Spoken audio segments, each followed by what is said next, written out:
voilà rendu au moment d'administrer la médication intramusculaire en Z qui est l'infufère à Madame Labonté. Donc, j'ai préparé toutes mes choses, des gants. Ma seringue est déjà préparée. Pour les moyens du vidéo, j'ai seulement mis de l'air parce que je ne peux pas injecter des médicaments dans mon mannequin. J'ai mon stérigel, j'ai des tampons d'alcool, j'ai mes compresses non stériles et j'ai mon bac biohazard si jamais il n'y en avait pas dans la chambre. Donc, je vais cogner. Toc, toc, toc. Madame, bonjour! J'ouvre la porte, je referme la porte, je dépose mon matériel et je viens me laver les mains. Bonjour, madame, votre nom est?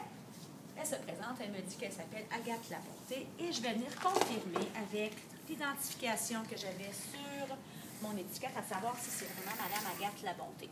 Bon, bien évidemment, madame Labonté n'a pas de tête aujourd'hui parce que c'est un mannequin, mais bien évidemment, elle aurait une tête habituellement et elle discuterait avec moi. Je lui explique ce que je m'en viens faire. Je m'en viens faire une technique en Z pour l'administration de fer. Je vais venir tirer le rideau pour assurer l'intimité. Et je vais venir lever la taille du lit.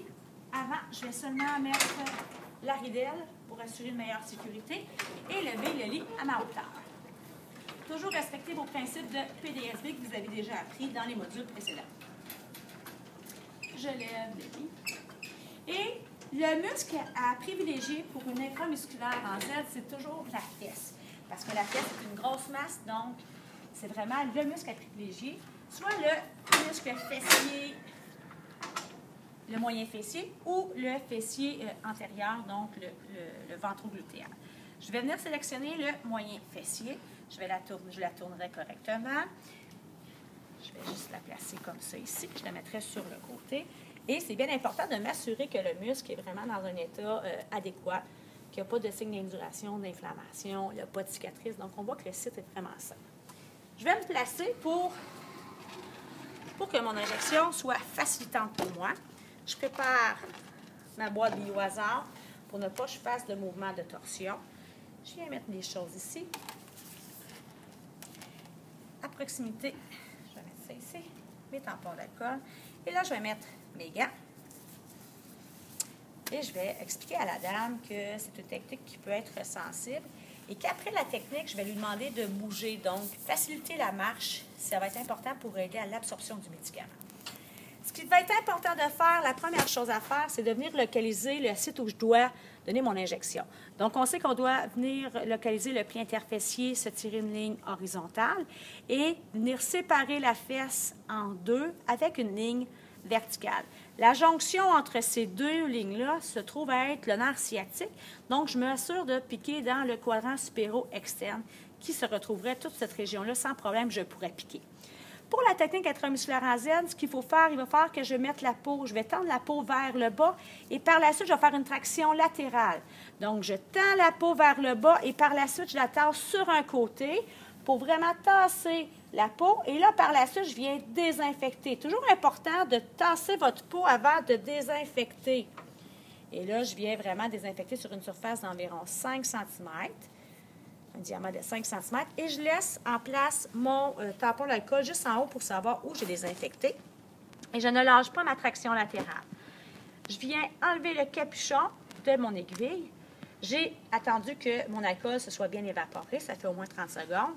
Je vais venir piquer un angle de 90 degrés. Je demande à Mme Labonté de prendre une grande inspiration. Elle inspire et je pique à un angle de 90 degrés. Je ne lâche pas ma traction latérale, très important. Je viens immobiliser le cylindre de ma seringue et je viens soutirer pour voir s'il n'y a pas de sang. Je peux soutirer pendant 5 secondes. Je n'ai pas de sang et par la suite, je viens injecter tranquillement, soit 1 ml pour 10 secondes. Donc, vraiment important d'injecter tranquillement. Il y a souvent des gens qui disent « Isabelle, on ne verra pas s'il y a du sang parce que c'est noir, mais le fait que vous allez avoir eu de l'air au début, vous risquez de le voir quand même. » Une fois que j'ai donné mon injection au complet, j'attends 10 secondes. Très important d'attendre 10 secondes pour être certain que le muscle a bien absorbé le médicament et éviter que ça remonte. Une fois que les 10 secondes est terminé, je retire rapidement mon aiguille et je lâche ma traction latérale rapidement. Et je viens faire une pression. Je ne masse pas. Je fais seulement une pression. Par contre, je vais encourager la personne à marché tantôt pour justement aider à l'absorption du médicament. Je vais juste vous montrer qu'est-ce que j'aurais fait si la personne aurait été très maigre, cachexique ou si c'était un enfant. On ne fait pas de traction latérale. Chez l'adulte, on descend vers le bas et on fait une traction latérale sur le côté. Chez l'enfant, la personne cachexique ou la personne très maigre, je viendrais pincer tout simplement la peau.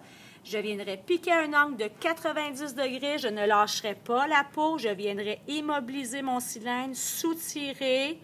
Vous voyez que je suis en train de soutirer. S'il n'y a pas de ça, là, je viendrai donner mon injection tranquillement, soit l'équivalent de 1 ml pour 10 secondes.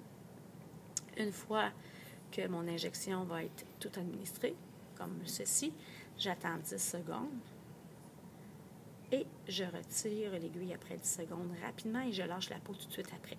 Donc, je retire la peau et je lâche et je viens faire une pression. Qu'est-ce qui était arrivé? Je vais juste me débarrasser de mon aiguille et ma seringue. Je vais ramasser le tout. Je vais mettre ça à la poubelle. Je retire mes gants. Je vais me laver les mains. Et je vais réinstaller Madame Labonté correctement. Je vais la réinstaller correctement. J'enlève tout ça ici. Je la réinstalle. Est-ce que vous avez besoin de quoi que ce soit, Madame Labonté? Non, ça va. Parfait. Je vais remonter la ridelle pour placer le lit. Je vais m'assurer que la cloche d'appel a vraiment été à sa portée. Et je vais regarder le pictogramme à savoir est-ce qu'elle doit avoir 2 ridelles sur 2 ou une ridelle sur 2. Et tantôt, c'était seulement une ridelle sur 2. Donc, je vais pouvoir rebaisser sa ridelle. Est-ce que vous voulez que je baisse votre taille, vous la montez? Vous êtes bien parfait. Excellent. Elle est confortable comme ça. Pas trop difficile, hein? Madame la montée. Et je rebaisse celle-ci. Et par la suite, quand j'ai terminé, je ramasse tout mon matériel. Je salue Madame Labonté. Bonne journée. Je viens vous voir tantôt. S'il y a quoi que ce soit, vous n'hésitez pas. Je sors de la chambre. Je vais aller porter mon matériel. Et une fois que je vais porter mon matériel, je viens me laver les mains parce que j'ai quitté la chambre. Et ce qui me reste à faire, c'est de venir signer dans mon profil pharmaceutique. Donc, on avait déjà vu tantôt que j'avais mon Infufère 50 mg intramusculaire technique Enzyd une fois par semaine pour un mois. Le vendredi, on était le vendredi et il était vraiment le bon moment. Ce que je m'en viendrai faire, mettre mes initiales.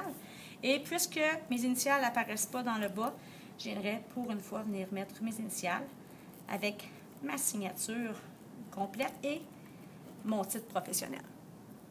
Ce qu'il faut bien comprendre dans le cas de la technique intramusculaire Enzyd, la raison pour laquelle j'ai fait une traction latérale, c'est qu'en faisant une traction latérale, lorsque j'ai piqué en ligne droite. On avait ici notre partie intramusculaire et ici notre partie sous-cutanée. Nous, on voulait vraiment que notre injection aille dans la partie intramusculaire. Qu'est-ce qui est arrivé? On a donné le médicament et on avait déjà prélevé 0,2 ml d'air et on a même en plus soutiré davantage. Fait qu'est-ce que ça a fait là lorsque j'ai administré l'air? Ça a assuré à l'aiguille d'être complètement vidée du médicament. Et en plus de ça, ça a formé de l'air et ça l'empêche le médicament de remonter. Ça fait une forme de bouchon. Et en plus de ça, lorsque j'ai retiré mon aiguille, j'ai lâché la peau immédiatement. Qu'est-ce qui est arrivé? C'est que la peau s'est déplacée. Fait qu'est-ce qui est arrivé? La trajectoire intramusculaire, en lâchant, au début, on était en ligne droite, mais en lâchant, qu'est-ce qui arrive? C'est que la traction latérale a fait en sorte que je suis venue sceller la trajectoire et c'est venu faire une séparation entre le tissu sous-cutané et le tissu intramusculaire. Donc, c'est vraiment le principe de la technique Enzyd parce que c'est un médicament qui est très irritant pour le sous-cutané. On veut vraiment le protéger et je vous donnerai plus d'explications vraiment en classe. J'espère que vous avez apprécié cette vidéo-là. N'hésitez pas à la consulter régulièrement pour vraiment la voir et bien la maîtriser parce qu'en stage, c'est des techniques que vous allez faire régulièrement.